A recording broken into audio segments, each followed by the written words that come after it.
আজকে নিফটিতে একটা ভালো ফল হয়েছে। নিফটি এখন অ্যাকচুয়ালি আমরা এটাকে অপরচুনিটি হিসেবে ভাববো নাকি আমরা সাবধান হয়ে যাব? আমি সবাইকে রিকোয়েস্ট করব, আমি বারবার ভিডিওতে বলি, আমার যে ইউটিউবের ভিডিওগুলো আছে সেগুলোতে রিকোয়েস্ট করি যে সবাইকে একটা আহ, যেগুলো ইনভেস্টমেন্ট করা আছে সেগুলোতে একটা স্টপ লস মেনটেন করতে।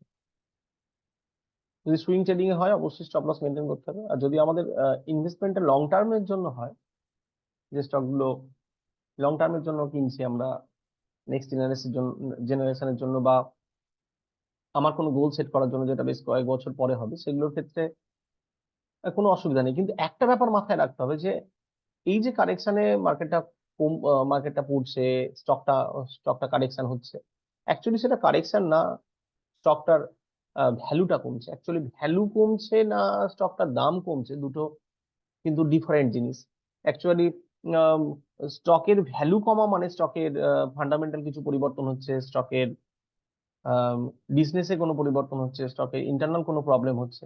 আর কারেকশন মার্কেট এতটা বেড়েছিল, একদম একদম ওয়ান ওয়ে র্যালি দিয়েছে প্রায় 18,800 সামথিং থেকে 20,000, 22,000 সামথিং পর্যন্ত।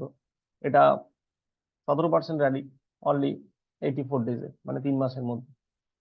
এর আগে তো মানে র্যালিটা শুরু হয়েছে করোনার পর থেকে, করোনার আগে থেকে র্যালিটা শুরু হয়ে গেছিল, করোনায় একটা ক্র্যাশ এসেছিল, সেটাকে বাদ দিয়েই বলছি। এই রিসেন্টলি যে কারেকশনের পর যে আপওয়ার্ড র্যালিটা, সেটা অনেকটা বড় র্যালি, এবং ছোট কারেকশন, খুব ছোট ছোট কারেকশনের পর হয়েছে। ফলে মার্কেটে একটা কারেকশন পেন্ডিং ছিলই। এবারে এটা কারেকশনটা কতদূর আসতে পারে। এখন আমরা যদি এখানে ফিবোনাসি রিট্রেসমেন্ট যদি আমরা লাগাই, অ্যাপ্রক্স এটার ভ্যালু আসছে এখানে। ফার্স্ট তো লেভেলটা ছিল 21,348, তারপরে 20,870। মানে আমাকে সাবধান হয়ে যেতে, যারা অপশানে কাজ করেন তাদের ক্ষেত্রে সাবধান হয়ে যেতে হবে।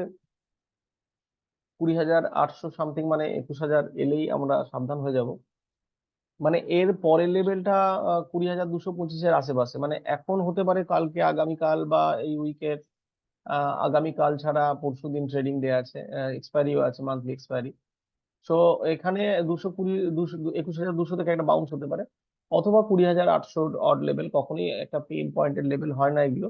আম, এর উপরের লেভেল থেকে বাউন্স হতে পারে। তাহলে আমরা যারা শর্ট পজিশন বানিয়েছি তাদেরকে এই জায়গায় স্কোয়ার আপ করতে হবে, এবং নতুন পজিশন বানাতে হবে। আর যদি আমরা লং টার্মের জন্য করি, তাহলে এগুলোকে অপরচুনিটি হিসেবে দেখা উচিত। তবে একটা কথা ঠিক, যদি 20,800 ভেঙে যায়, তারপর কিন্তু সেরকম ভালো কোনো আর সাপোর্ট নেই। তারপর কিন্তু একদম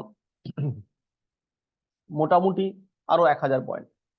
সো এইরকম কারেকশন বুলিয়ারিতে হয়। আমি যদি পরবর্তীকালে ভিডিও বানাবো, আগামীকালই চেষ্টা করব এটা আরেকটা বানানোর, আগামীকাল বা পরশু, যে যখন বুল র্যালি চলে তখন কিভাবে কিভাবে কারেকশন গুলো হয়। 10%, 15%, 20% কারেকশন যে কোনো বুল র্যালিতে, এগুলো মিনিমাম ব্যাপার, এগুলো নর্মাল ব্যাপার, এগুলোকে ইজিলি নেওয়া উচিত, এগুলোকে অপরচুনিটি হিসাবে নেওয়া উচিত। এবার মেজর কোনো লেভেল, মান্থলি লেভেলে ভেঙে যদি যায়, তখন আমাদের দুশ্চিন্তার বিষয়।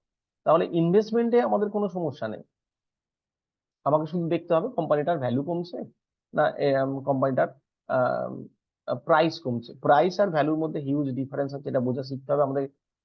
এই ইউটিউবের চ্যানেলে যেগুলো আলোচনা হয়, সেখানে ভ্যালু কিভাবে বের করতে হয় সেগুলো যথেষ্ট বার আলোচনা হয়েছে, আগামী দিনেও আলোচনা হবে। আম, তো এটুকুই আজকে আমি বললাম। এখানে কারেকশনটা কিন্তু বেশ বড় সড়ো হয়েছে, 1.5%। কালকে হয়তো একটা বাউন্স হতেই পারে, এই জায়গা থেকে একটা বাউন্স আসতে পারে। যদি কালকে গ্যাপ ডাউন খোলে এবং এই লেভেলটা ভেঙে আসে, তাহলে কিন্তু আগামী দিনে আমরা বড় সড়ো ফল দেখতে পেতে পারি।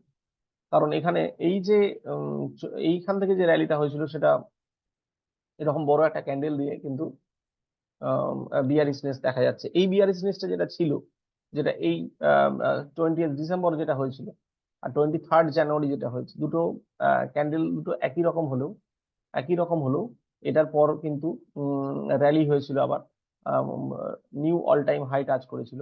আমরা যদি উইকলিতে দেখি, এখানে একটা পরপর দুটো উইকে এরকম রেড ক্যান্ডেল তৈরি হয়েছে, যেটা রিসেন্টলি এত বড় রেড ক্যান্ডেল হয়নি, তাই আমি সবাইকে সাবধান করার জন্য এই ভিডিওটা বানাচ্ছি, এবং যাদের যা ইনভেস্টমেন্ট আছে বা সুইং ট্রেডিং আছে তাদের স্টপ লস গুলো স্ট্রিক্টলি মেনটেন করতে রিকোয়েস্ট করছি। Thank you very much.